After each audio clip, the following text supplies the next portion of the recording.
Hello, world singers. My name is Brooke. And I'm Tyler. And this is Cosmere Conversations.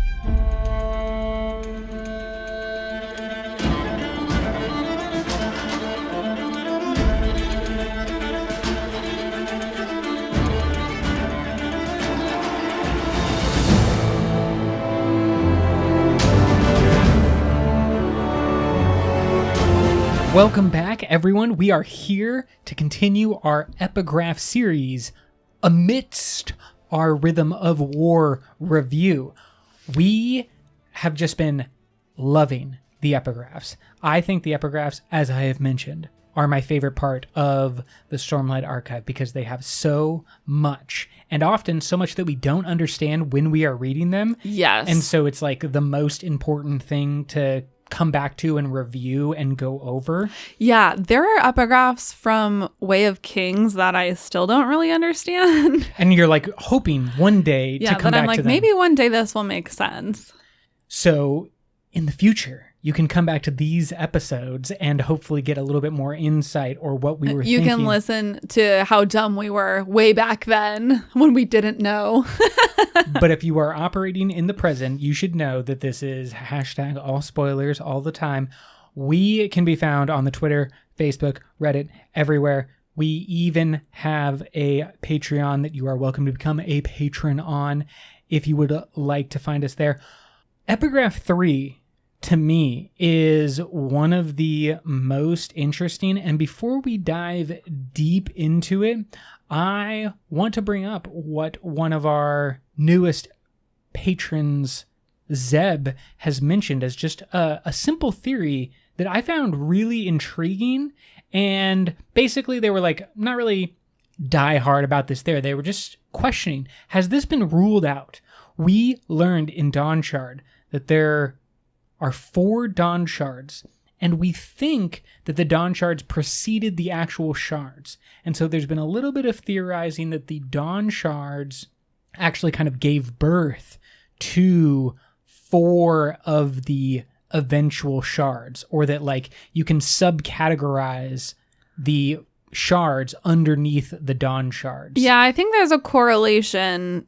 I don't know if it's as cut and dry as like Adonalsium was broken into 4 Dawn Shards, and then those 4 Dawn Shards were broken into 4 shards. Yeah, because I think that the Dawn Shards are like functions of the universe, and then the shards are more like functions of, I don't know what to say, maybe I mean, the life? Shards, yeah, the shards seem to be much more human characteristics. Exactly. So like functions of life, where the Dawn Shards might actually be functions of reality. But anyways, yeah. Zeb pointed out that maybe our favorite character, Hoid, as we know that's not his real name, but a title of some type that he has taken on, a nickname or one of just the many names that Hoid has taken in his very long life. Maybe Hoid is the name that he adopted after holding on to one of the Dawn Shards. And it's actually an acronym. And I just love this idea. HOID. Maybe his Dawn Shard represents the shard honor, odium, invention, and then devotion or dominion, one of the shards that starts with D. It's a simple theory, but I like the concept that we keep in mind that the Dawn Shards are precursors to the eventual shards that we know and talk about a lot more.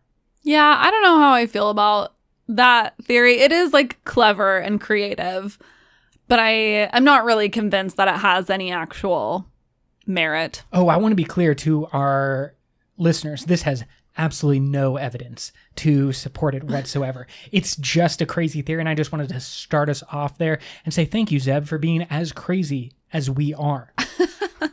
Yes, thank you for your creativity. Today we have the namesake epigraphs from the in-world book Rhythm of War.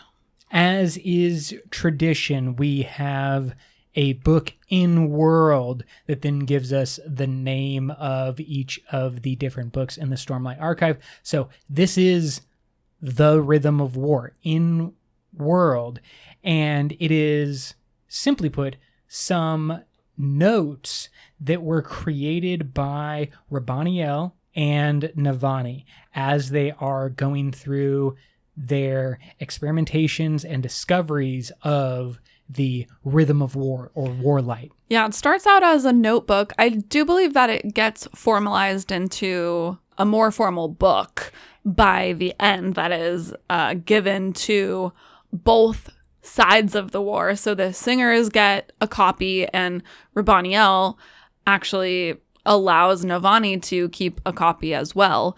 Her thought being that this will hasten the end of the war. She's like, I want both sides to have all of the tools that they need to bring about whatever will end the war permanently. Yes, as we know, Raboniel a little bit more free form with how the war ends, where obviously Navanni wants like the humans to be alive at the end. Raboniel's like, I just want the end to be here. She's like, as long as we stop fighting, I don't really care. And of course, this entire story is really, as we have talked about multiple times, about this relationship between Navanni and Raboniel and the discoveries that they make. And so it's incredibly important, but I feel like this is actually where one of the criticisms that I've seen of Rhythm of War comes into play, and it can be kind of exemplified by this epigraph or just like part 3 generally, is that the difficulty, I think, of this book is that there's so much in it that we will only truly understand in retrospective. As we look back, it will be like, oh, this was important because of XYZ. Whereas now it feels much like science does oftentimes. It's too new and like too fresh for, I think, a lot of readers, where something like Oathbringer, because it was just, so in your face with like the themes of war and loss and Dalinar fighting, it was just kind of more clear cut. Whereas sometimes scientific inventions are made and people who made the discoveries don't even realize the importance that those things will eventually... I think the importance is pretty clear, but I do think that there is a building effect to science where, the first step doesn't necessarily seem huge, even if it does seem significant. But as we move forward, everything is going to build on top of what we learn in this book. Yes, so exactly. You can't take it out. Oh, certainly not. I think that I'm just trying to represent like one of the criticisms that I've heard of Rhythm of War generally is that, they didn't really fully understand all of the different aspects of why this was important. Why are we spending so much time on XYZ? Yeah, I think people just wanted more action. As they always It's like, do. not that this isn't important, I just don't want it. But let's go over why we think it's important, and will probably be, at least the discovery of Warlight will be one of the key things going forward in this story. So the epigraphs in part 3 as a whole make up some of the notes that Raboniel and Navanni take. And interestingly, the author and the undertext, or the subtext, what are we going to call it? Yeah, it's the undertext. Undertext. Okay, so the author, the main writer, and the undertext, we know that in world this often happens as a woman who is dictating or is being dictated to by a man, and then they write the undertext. Yeah, so I think usually it's a single author, from what we've seen anyway, would be, a single woman. She is writing down dictation, generally from a man, and then adding her own undertext. In scholarly works, I guess maybe it does work more like we see in these epigraphs, where one woman is writing the main body of the scholarly article, and then her peers, it's like a peer-reviewed journal. Her peers are then commenting below, basically. It's like a YouTube comment section. And then we know, of course, that the Ardents oftentimes are male And so it's not always just a female and female relationship. But mostly. Exactly. So in this instance, the main text and the undertext is actually switching off back and forth between Navanni and Raboniel. That was one of the coolest things when I was first reading part 3 and getting these epigraphs, like trying to figure out, okay, who is speaking here, who is speaking here, who's writing the main text, who's writing the undertext. And while we don't have confirmation of any of it, I did like lay everything out and like make some guesses as to who is speaking when. And that seems to be fairly clear just by their conversational styles or the way that they are approaching different aspects of what they are talking about. So we feel pretty confident being able to say who's writing the main text and the undertext, even though it is switching back and forth. And I think that's really cool. There's something like so beautiful in looking at the text written out and looking at like these two voices interweaving back and forth and like harmonizing together in this just wonderful like representation of exactly what is happening as they discover the rhythm of war, which is a combination of odium and honor. And it's like bringing these two, sides of the war together, singers and humans. And like literally it is a piece of physical matter, a book that is like proof that singers and humans can exist together in harmony. Yes.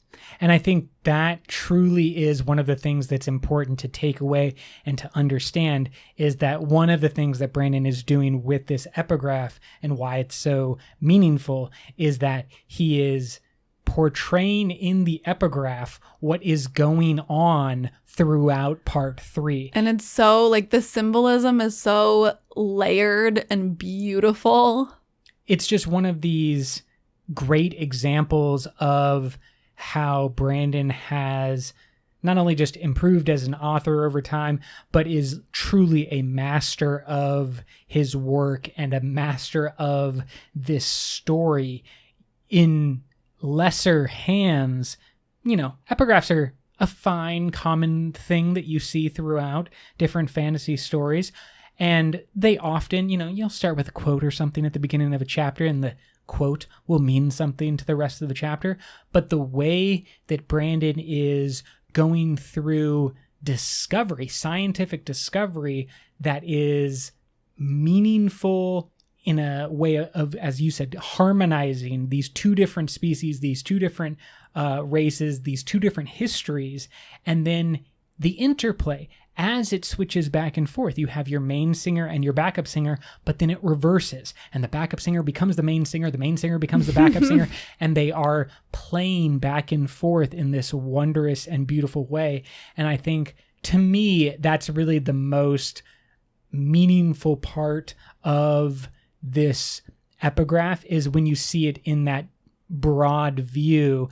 The details are interesting, and I don't want to lower the importance of this epigraph compared to the others, but I do think that the beauty of it is head and shoulders above the other epigraphs. It's like, this is the whole point. This is the thing that is happening throughout the entire story, shown in the epigraphs, which is shown in part 3, which is the point of the entire book, which, as we just talked about, will be meaningful across the entire Cosmere. Should we get into the text? Yes, let's talk a little bit about it. So we are going to read through the epigraph, and we're going to group it together so that we can kind of understand the back and forth and the play. So for Brooke, when Brooke is reading, she is going to be representing Navanni, and I will be representing Raboniel. And these are just our best guess for who is writing these particular things. If you have other ideas, let us know. Would you start us out, please? Yes. So from section 1 of Rhythm of War. I find this format most comfortable as it is how I have collaborated in the past. I have never done it in this way and with this kind of partner. I approach this project with an equal mixture of trepidation and hope, and I know not which should rule. I approach this project with inspiration renewed. The answers are all that should matter. In my fevered state, I worry I am unable to focus on what is important. When in such a state, detachment is enviable. I have learned that my greatest discoveries come when I abandon lesser connections. End quote. And I just want to pause here because I feel like one of the most important takeaways is that these two are scientists and they are making these scientific discoveries. And as we read here, we get this kind of insight into different scientific debates, or like, what does science mean? Yeah, I love that along with their actual scientific discoveries, we get this sort of philosophizing about how to approach science and like what is the proper way to approach these kind of scientific processes. What should your, mindset be? What should your motivation, or should we say intent, be when you begin these types of projects? So Raboniel is coming at it with detachment and to separate yourself from the actual events. Yeah, she's very utilitarian of just the answers are the only thing that are important. We just need to, discover what we are attempting to discover. And Navanni is having this conflict where, she has this opportunity to do something she's always wanted to do, scientific study, and yet she feels kind of guilty because she thinks that she should be focusing on how to save the tower and, rescue all her people, of the people. Yeah. Let's continue. This song, this tone, this rhythm sounds so familiar in ways I cannot explain or express. I am led to wonder from experiences such as this, if we have been wrong. We call humans alien to Rashar, yet they have lived here for thousands of years now. Perhaps it is time to acknowledge there are no aliens or interlopers, only cousins. It would have been so easy if Voidlight and Stormlight destroyed one another. Such a simple answer. We must not let our desires for a specific result cloud our perceptions. But how can we not, in searching, wish for a specific result? What scientist goes into a project without hope for what they will find? I find this experience so odd. I work with a scholar from the ancient days, before modern scientific theory was developed. I keep forgetting all the thousands of years of tradition you completely missed. End quote. And so there we have the kind of other side of scientific endeavor coming from Navanni, where she is saying, how can you not want a specific result? What scientist goes into a project without a hope?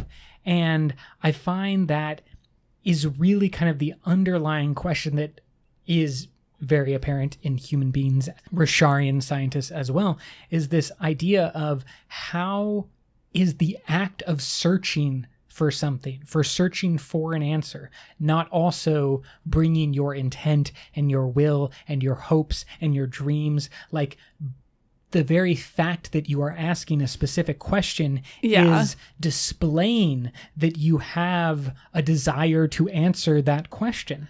Right. Like, is it possible to really be unbiased? Yes, especially when it comes to these questions of a scientific nature. And a lot of people would say, of course, you should be unbiased and you should approach things as just a observer of the universe. You are just measuring what is going on.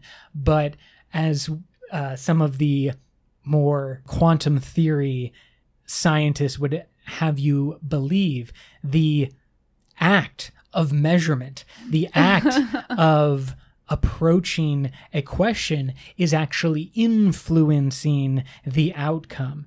It is, determined by what measurements you are taking, what instruments you have, what your own abilities are as an individual and collectively as a society.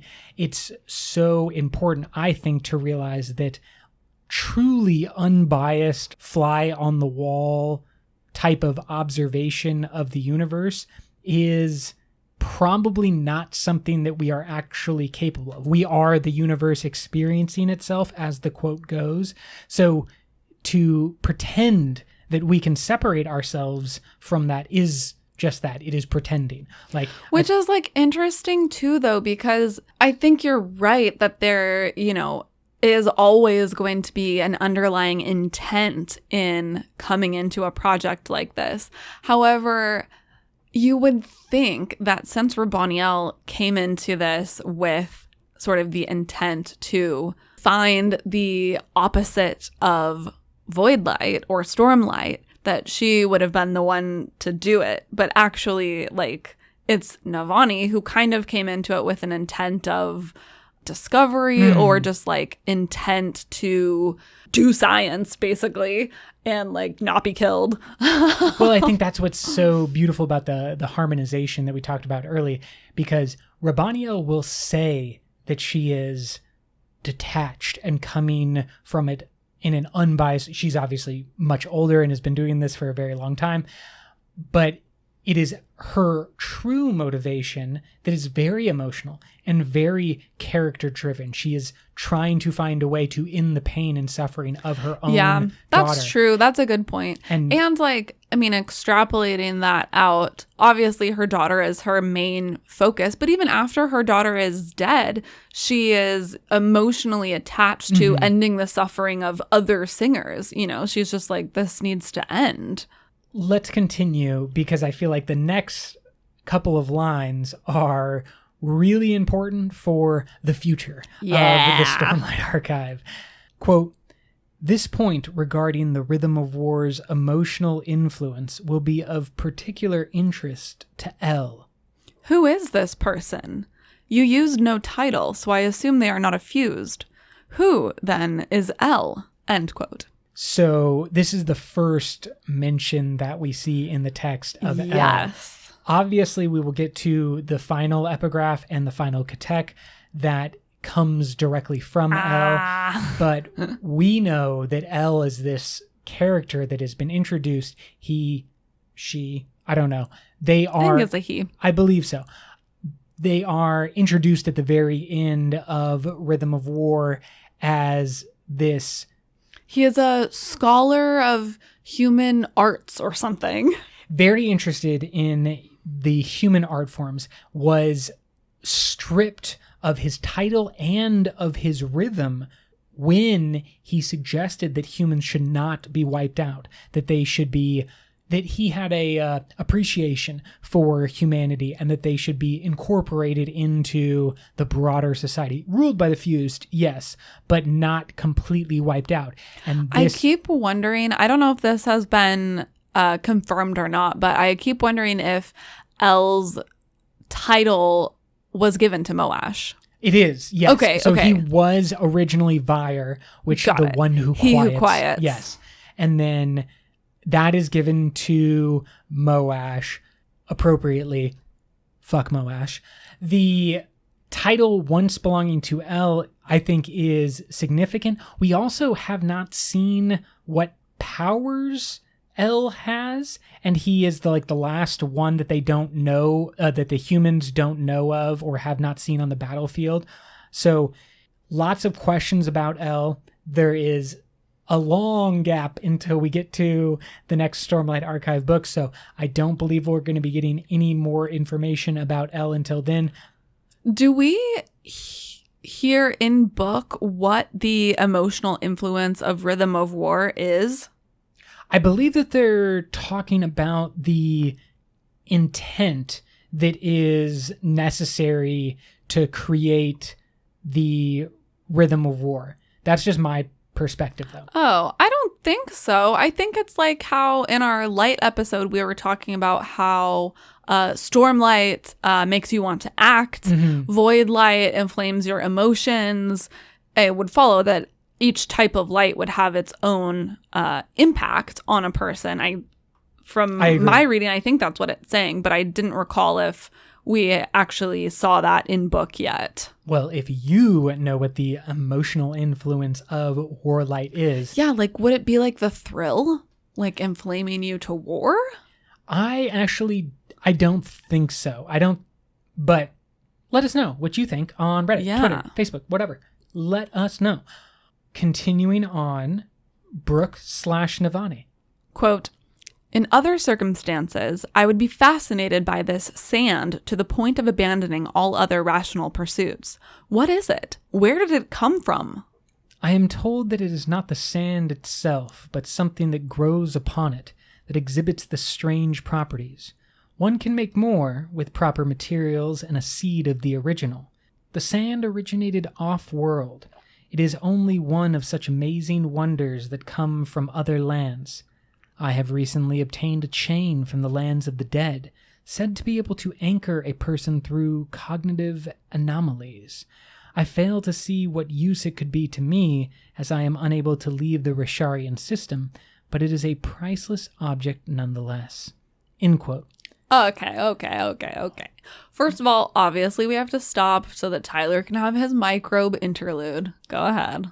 For all those who are unaware, I love microorganisms. Microorganisms are the key to the Cosmere. Brooke is annoyed by how long I have been talking about I'm going to just go get some water. Bye. I'll be back in 10 minutes when you're done talking about microbes. If you have not read White Sand and you are unfamiliar with what they are talking about, White Sand comes from the planet Taldane. The sand itself is being used by Raboniel and Navanni as a way of determining the amount of investiture that is in different spheres. And it is almost like a way to measure the invested nature of an object, because you can put a non-invested amount of white sand, and then if you drop a sphere, it will infuse that sand, or the investiture will be shown through the sand itself.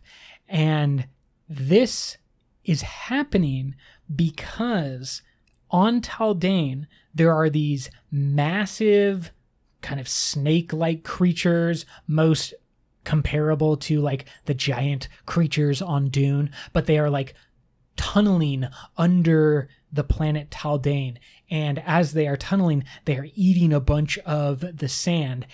That sand passes through their system, and as it does so, a microorganism is excreted on the sand, or as the sand is excreted from this gigantic snake-like creature, there's a bunch of microorganisms. So in the digestive tract of this massive creature, there is a microorganism that is excreted on the sand, and then once that happens, the investiture coming from Taldane, or as we now know, the investiture coming from anything, is able to infuse the sand itself. Really, what Raboniel is saying is that it's infusing the microorganisms on the sand. I know that was a long explanation. I know that microorganisms are boring. However, y'all need to pay attention because it's the most important part of it. There's the Cosmere economy and there's microorganisms. That's what's going on here. I think that this introduction of white sand is kind of like a way of testing purity, or the invested nature of different objects will be super important to the greater Cosmere going forward, as if you had any object, but let's just say a sphere for simplicity's sake, that's the way that you can measure and test how much investiture, and so therefore how valuable that object is. So it's a way of determining the value of different spheres, which then, of course, can be traded for other objects. I want to know what this chain from the lands of the dead is. Because that's the second thing. Not only do we get a bunch of mentions about white sand, we also have a heretofore unknown. We don't know what this is. It does strike me as very Hoyd-like. Like, this is something that Hoyd would really want, because he's always popping up in different cognitive anomalies. Remember in Mistborn Secret History, so many questions. Yes. Because it's like, how did she get it? Where did it come from? What is actually the land of the dead? Because I don't think she's talking about the beyond, not the actual afterlife. I think she's talking So then about I'm like, Threnody. Is it Threnody? But then Yeah. we haven't seen any chains or like special objects from Threnody. Right. Obviously, we haven't seen much from Threnody because there's only a short story there. But like, it could also be maybe Yolin. Maybe that world is now dead, and so it's like the land of the dead. And the only cognitive anomaly we know of, what system is it in? Oh, is Threnity's the massive cognitive anomaly? Yeah. Created by the fight between Odium and where Ambition died. So then that's a strong argument for it being from Threnody. Well, and I think that cognitive anomaly here could actually mean a shard pool, like exist in the Horn-Eater Peaks. I don't think so. Maybe not. I think but like, how many cognitive anomalies could there be? The wording of cognitive anomaly is very specific. Yeah. We know that Hoid often travels between realms, between worlds, and he has said in Mistborn Secret History that it is both dangerous and difficult. In Mistborn Secret History, he like rides a dead body into the shard pool, and so this chain that Raboniel now is in possession of, to me, makes sense as like, oh, that's a thing that could link all three realms. And so you could be holding the chain and you wouldn't be at risk of like permanently falling into the cognitive realm. Think of how in Stormlight Archive, there is the risk and danger of getting trapped in the cognitive realm.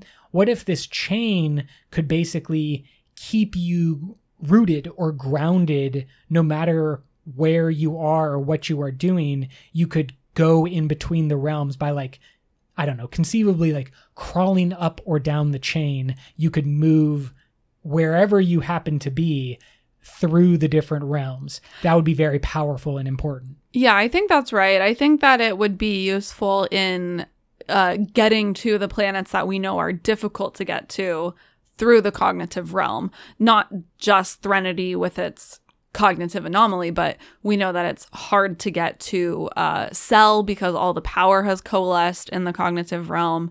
And there's a few other planets that we've heard specifically like it's very dangerous to get there or it's really difficult to get there.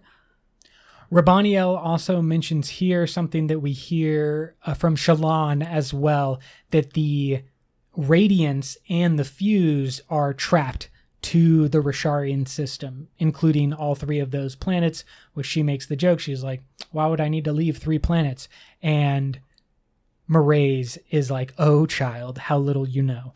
Yeah, it does make me wonder how this chain plays into all of Mraize and Thydakar's pursuits. As we have noted. And the Heralds. Yes, we have seen a lot of the things that Mraize has are from off-world. There's no mention of a chain. There's not a chain. Yeah. So Raboniel has the only one that we know of or have heard of so far. Okay. Quote. As we dig further into this project, I am left questioning the very nature of God. How can a god exist in all things, yet have a substance that can be destroyed?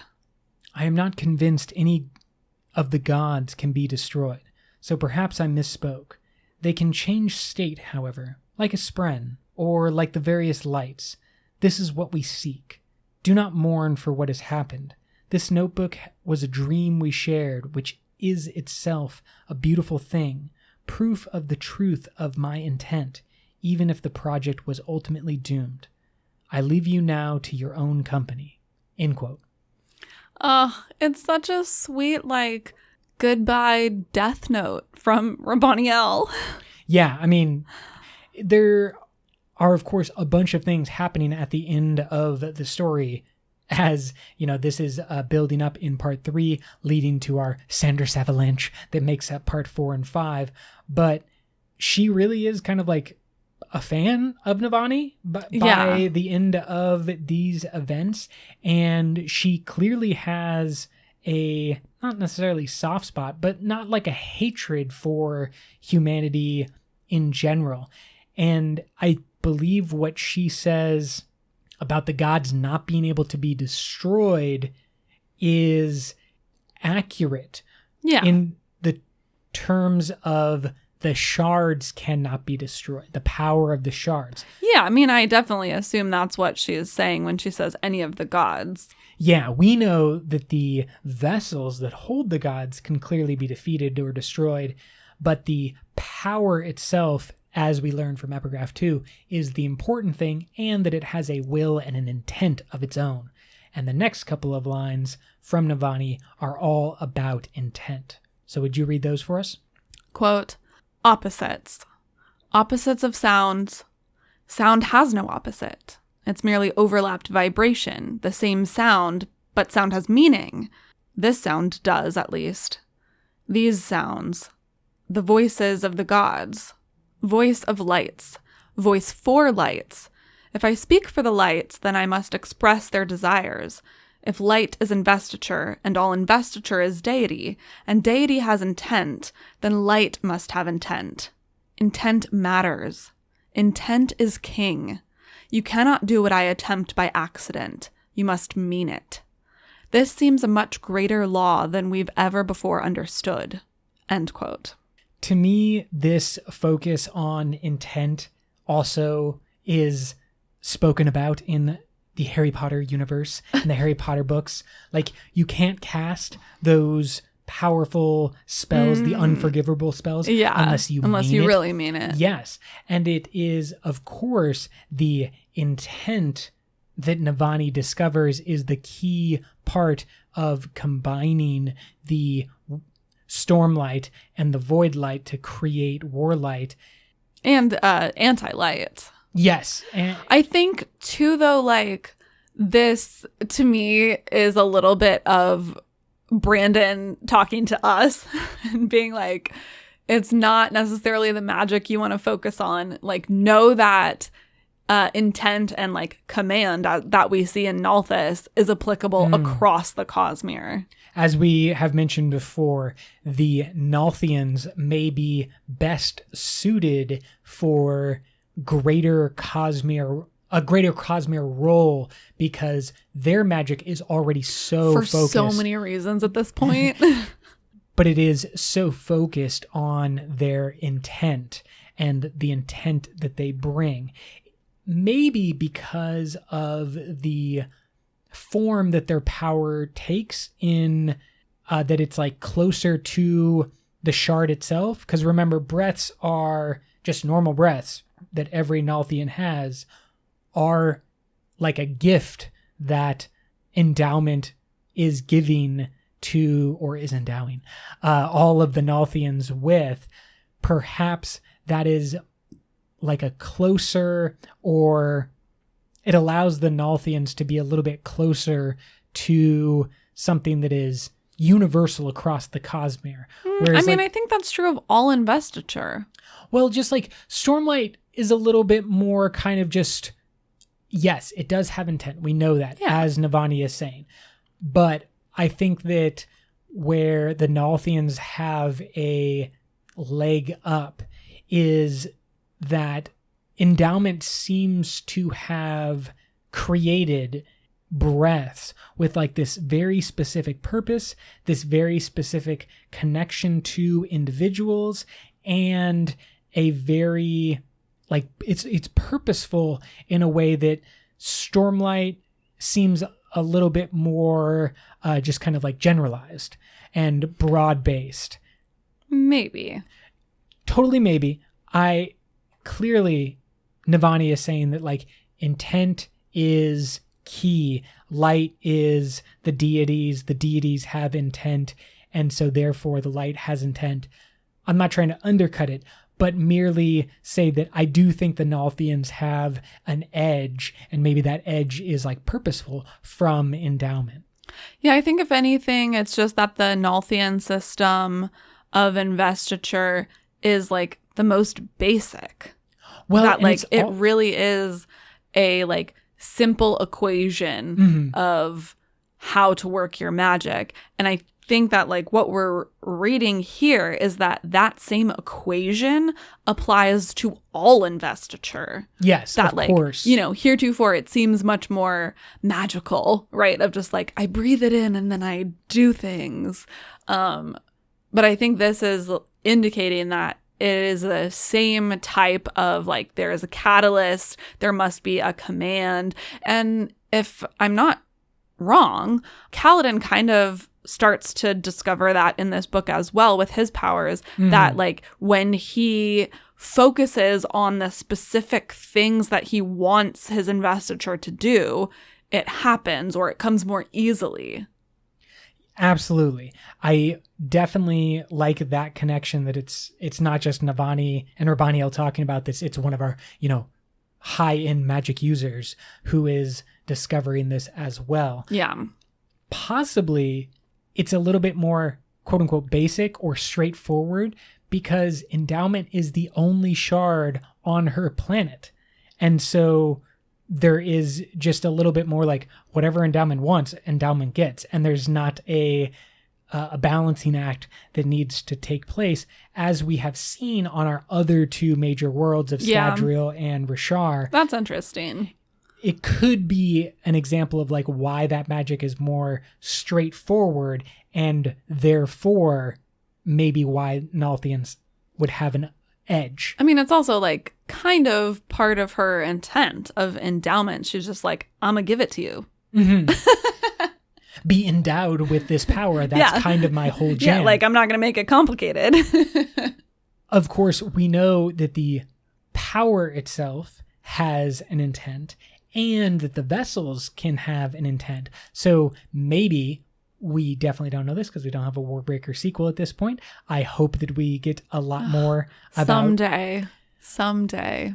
But perhaps the vessel and the intent, when it comes to Endowment, are more in line. And that's kind of what we learn is the most dangerous thing that Harmony is afraid of, and that we are now afraid of when it comes to Terravodium.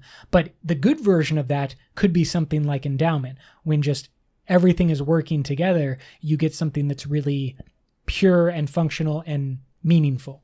So while we love the relationship between Raboniel and Navanni, we do know that this Rhythm of War notebook is eventually going to get into the hands of El.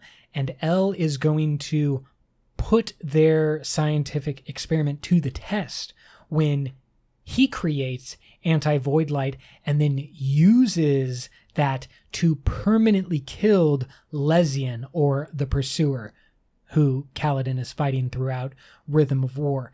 And I think that's kind of the bad side of this equation, is that what Raboniel and Navanni discover with the creation of Warlight also comes hand in hand with the creation of Anti-Light, and simultaneously we learn that these powers of the Radiance unchecked are what led to the destruction of Ashen. And I think that now that power is, maybe in the hands of someone like El, who seemingly everyone is afraid of, even maybe Odium. He seems real creepy. Yeah. And that's kind of always the risk, right, that you run with science in general. You have the famous Oppenheimer quote after they have created the atomic bomb and learned how to split the atom, done something truly remarkable, truly meaningful, and truly important. And yet the first thing that it is used to do is to create a device meant for destruction and death. And that is what he eventually says after the bombs are dropped on Hiroshima and Nagasaki. He says, "I have become death, the destroyer of worlds." Not his quote, obviously, coming from the Bhagavad Gita. But that kind of feels like, oh, Raboniel and Navanni may be our Oppenheimer, but it might be that El is our Truman or our Eisenhowers. They're the ones who are actually going to use this discovery for ill, where Raboniel and Navanni might have been a little bit more restrained in their practices. I don't think so. Raboniel was pretty, gonna do whatever it took. But El seems scarier. She was just slightly less scary. Yeah. I think that Raboniel clearly, and same with Oppenheimer, just to keep this connection going, is clearly they knew what they were doing. It wasn't just like pure, we're just studying things. Yeah. Like they were making a bomb on purpose. The bombs are used to kill people. Like it wasn't a mystery, but it's the difference between what is kind of theorized versus once you give that to someone like Elle, they might be using it every single day. They might be dropping those bombs all the time, where Raboniel and Navanni were more theoretical in their applications. I mean, I think it just comes down to intent. At least Raboniel had like the intent of stopping the bloodshed, whereas maybe Elle is just like, all the bloodshed. Exactly like that. That's actually the voice of Elle will be played by Brooke right there. Let's wrap it up with our Stormlight Archive explained badly. I pulled one that I thought was appropriate for this particular episode from Dawn Smith. A book series based on a book series that no one will ever read. That's a real deep pull, and I like it. I have one from Brandon Lee Hull, who said, Crab's bad, God's mad. Protag sad, wit's glad. Adolin is fab. Love the little poem. Obviously, Adolin is fab. 100%. We are going to continue our epigraph series. We might be combining the last two just because they're a little bit shorter in a single episode, but tune in next time for the continuation of the epigraphs. If you have some thoughts on what is going on in these epigraphs, what Raboniel and Navanni are talking about, you can find us on Reddit, Twitter, Facebook, all the things. You can also become a patron on Patreon. Just search us, Cosmere Conversations. We're everywhere. We love you. Thank you so much for being amazing. Until next time, life before death. Strength before weakness. Journey before destination.